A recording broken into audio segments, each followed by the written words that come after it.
In the deserts of Arabia, an insurgency war was raging years before I got to France. Tribes of Bedouins had united to fight a war that was very different from the one we fought in the trenches. Using small, mobile units, they challenged the might of an empire, and they were rallied around the ideas of a single, influential warrior. Ideas of freedom and change.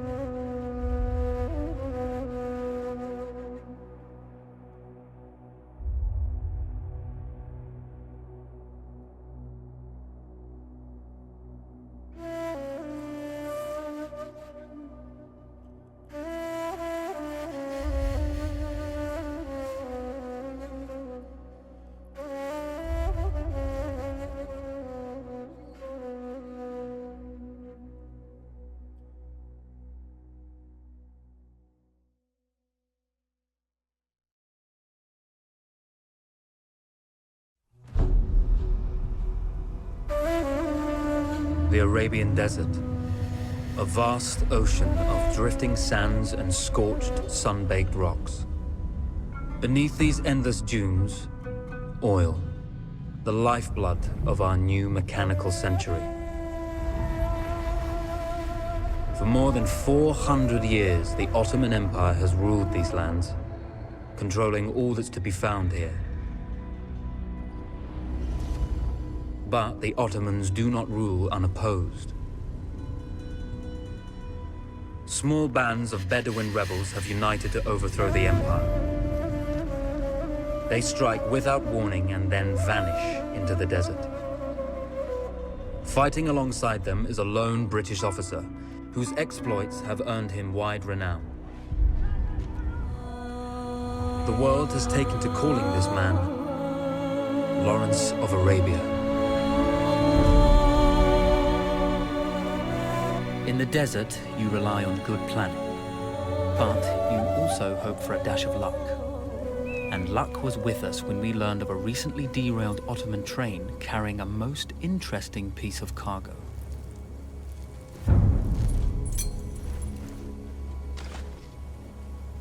A small patrol had joined the Ottomans who survived the crash.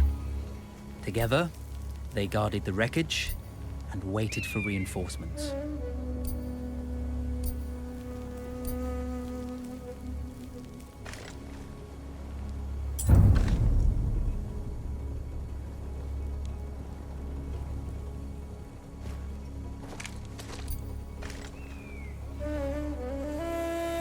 We strive to do what we think is right, and push through those who would stop us from achieving this, no matter the cost.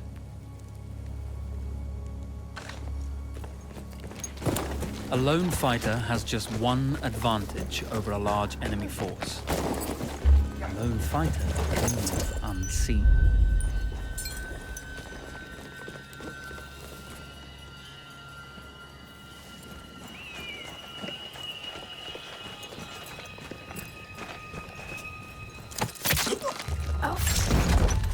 The tribesmen fought unconventionally, using weapons they knew well.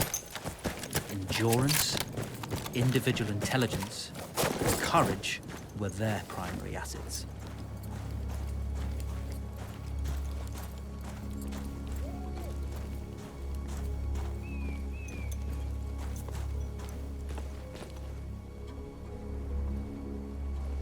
Dişim geldi. Yüzbaşı beni sevmiyor. İnşallah. Atlatacağız inşallah.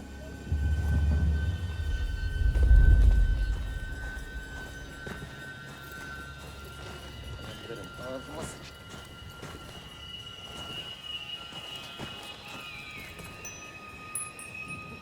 Ha?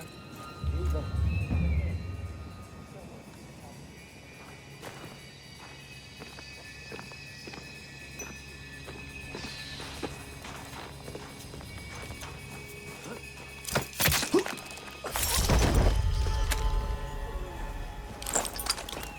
Ulan bütün umutlara çekeceksin bir duvar. Sonra hiç böyle uğraşmayacaksın. Sadece kaygılanmak.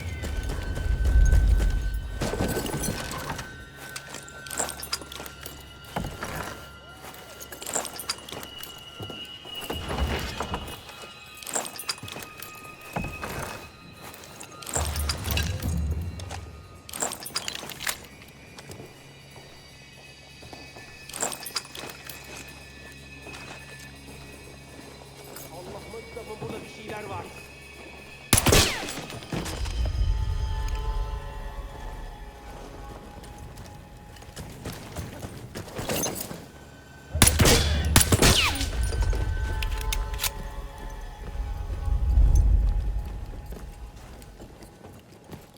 Seni bulacağım. Seni geberteceğim. Vallahi billahi bir şey.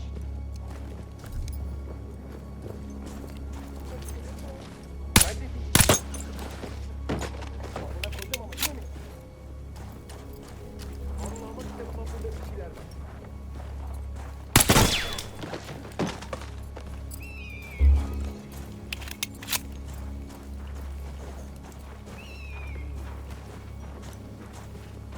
Emniyet hattımız tecavüze uğradı. Hazırlanın.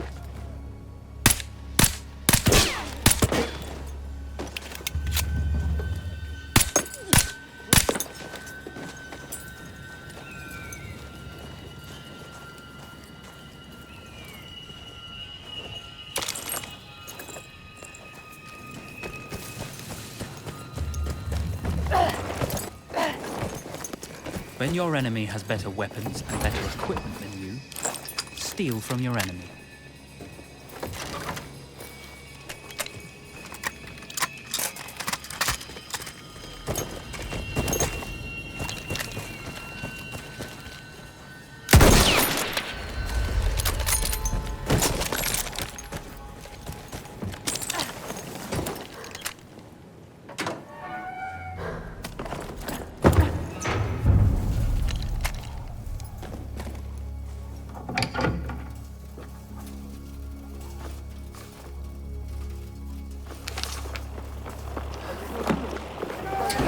Vaziyetini bozma. Now, it's over.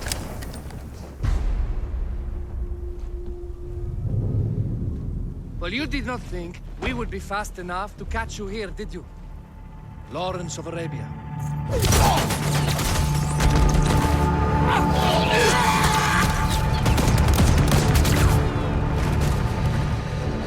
Actually, I was rather depending on it. Lawrence. Well, this is very clever. Now the hunter becomes the hunted.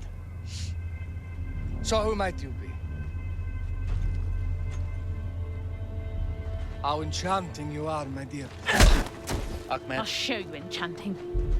If it weren't for you, I'd be free. Free, is it? You'll be free when you're dead. And I'm happy to tell you, the Empire intends to grant you all this freedom very soon. Even now, an engine of destruction scours this desert, obliterating your allies, your families, your homes. Soon there will be nowhere to run. Nowhere to hide. Soon all that you know, and all that you love, will be ashes. You will all be free to die. Oh. Ah, you animal! Zara. Oh.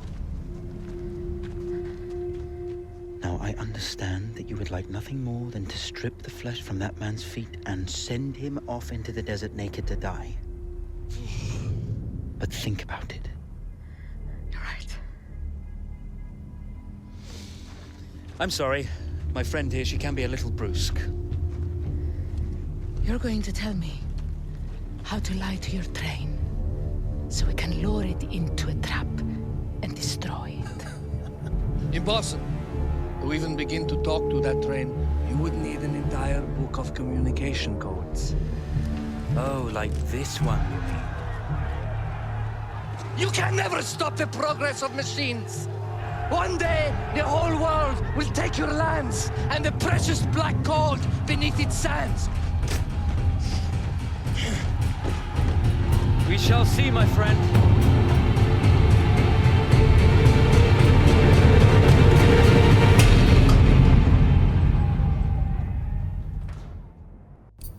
Of course, obtaining the codebook was not enough.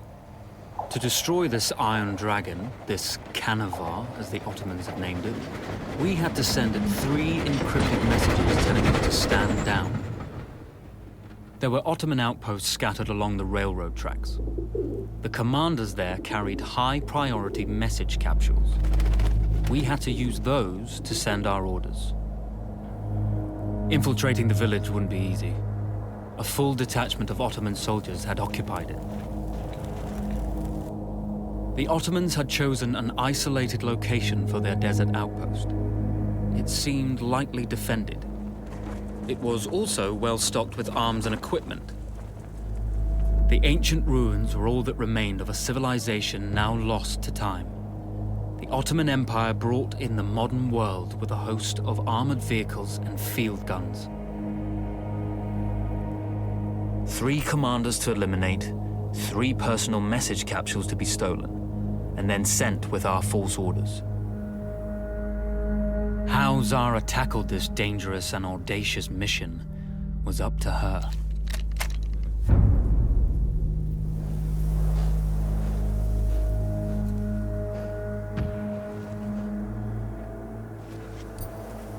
The Bedouin treasured their horses, and in return, those animals granted their riders unparalleled speed and mobility.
A single order wouldn't be enough. Ottoman protocol required the message to be received in triplicate before the train would acknowledge it as genuine.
A single order wouldn't be enough. Ottoman protocol required the message to be received in triplicate before the train would acknowledge it as genuine.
Ryzen!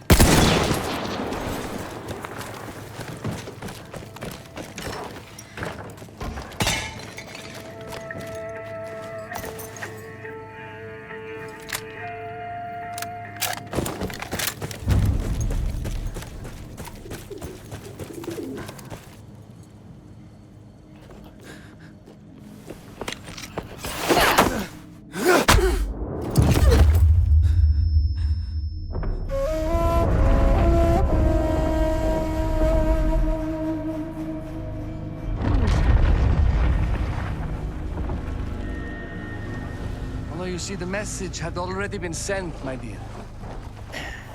No, not the message you would have wanted. Lawrence was such a good host. It almost seemed rude to escape. I made sure to note the location of Lawrence's camp, of course. Which means... the train knows too. Twice, you told that train everything was clear. But... I told it exactly where to attack.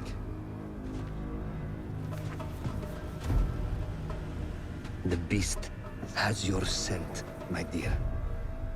And it's coming to slaughter you and your little band of rebels. First, the firestorm from the cannon. Then, up close with the troops to slaughter any survivors.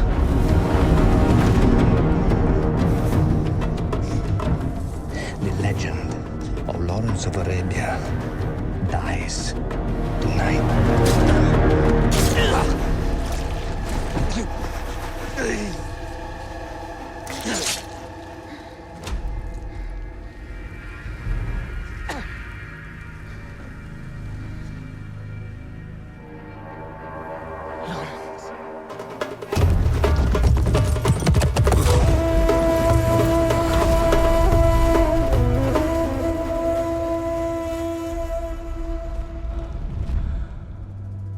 You slipped away just in time. Till Kitchi was a fool to think we'd ever stay after he escaped. The carnival won't stop hunting us. No, it won't. Let me think. The train's coming a long way. So it'll have to stop to take on water. That's where we strike. Agreed. I'll deal with any sentries, then rig explosives on the track. Yes, and I'll rally our fighters. When I blow the lines, the train will be trapped. So when you hear the blast, you need to attack them with everything you have. It's good. But you know that there's a chance the men may not come. You may set off those explosives and find you're out there all alone. You know that.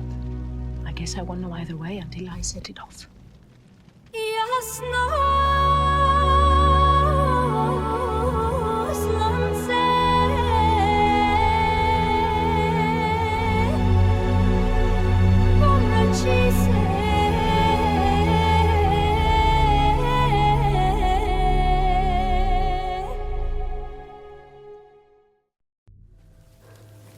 Man makes plans, and God laughs.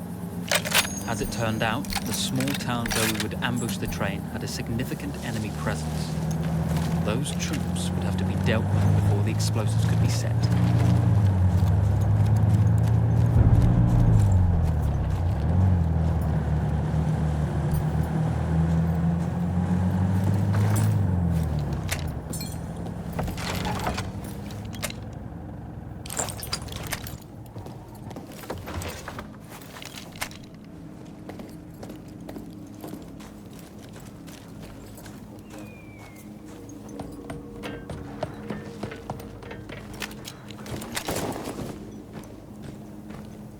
Ulan bütün hudutlara çek...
Once Zara secured the town, the trap could be set for the arriving train.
Vengeance can be a sweet or bitter brew.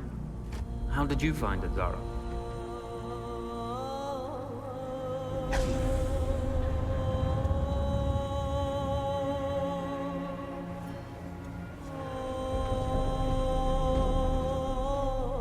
And you're right, we do need to think bigger, act bigger.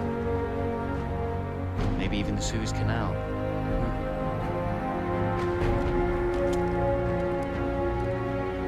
Tell me, what do you know about battleships?